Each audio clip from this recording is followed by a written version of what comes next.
इस संसार की भीड़ में हम सबको समझने की कोशिश करते हैं, सबको जानने की कोशिश करते हैं।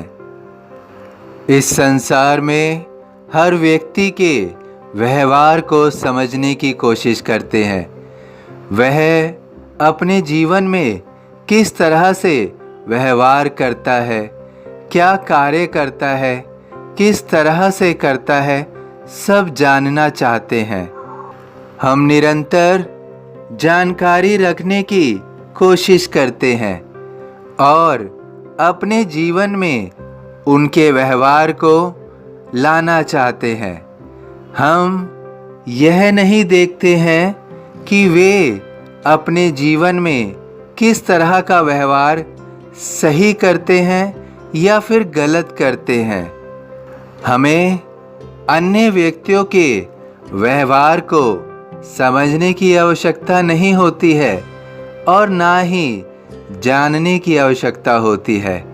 वे अपने जीवन में जिस तरह से भी अपनी ज़िंदगी व्यतीत कर रहे हो, लेकिन इसका प्रभाव केवल उनके जीवन पर पड़ता है, वास्तविकता में हमारे जीवन पर नहीं पड़ता है।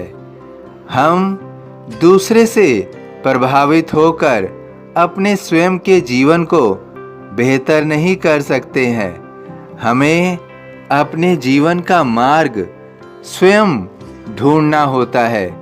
किसी और के जीवन के मार्ग को देखकर हम अपने जीवन का मार्ग नहीं बना सकते हैं, क्योंकि हमारा व्यक्तित्व दूसरे के व्यक्तित्व से अलग होता है।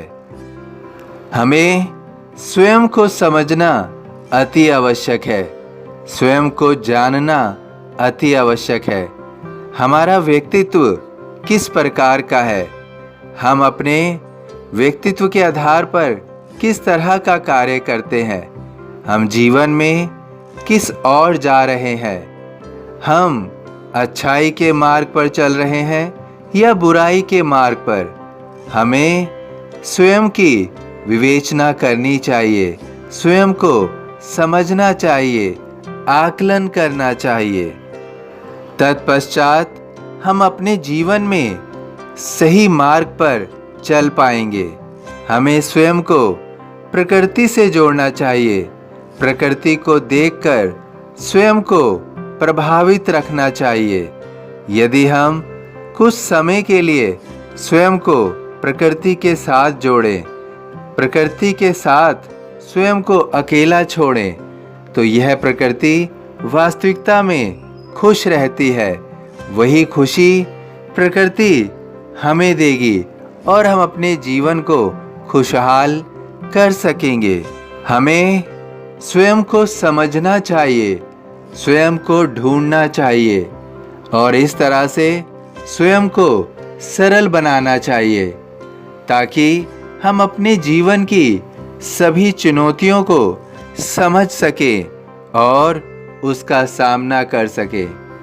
अपनी इच्छा को समझना अति आवश्यक है कि हमारे मन में जिस तरह की इच्छाओं का जन्म हो रहा है, वे सब इच्छाएं हमारे लिए कितनी ज़रूरी हैं या फिर कितनी ज़रूरी नहीं है। ऐसा भी हो सकता है कि सभी इच्छाएं हमारे लिए ज़रूरी ना हो। हमें हमेशा उनका मूल्यांकन करना चाहिए। हमें उन इच्छाओं को पूरा करने के लिए देखना होगा कि हमें वो क्यों पूरा करना है, उसके लिए हमें क्या क्या करना है। इस तरह से हम स्वयं को मार्ग दिखा सकते हैं, स्वयं को भीड़ से अलग कर सकते हैं। जो सब कर रहे हैं, ज़रूरी नहीं है कि हमें भी अपने जीवन में वही करना है।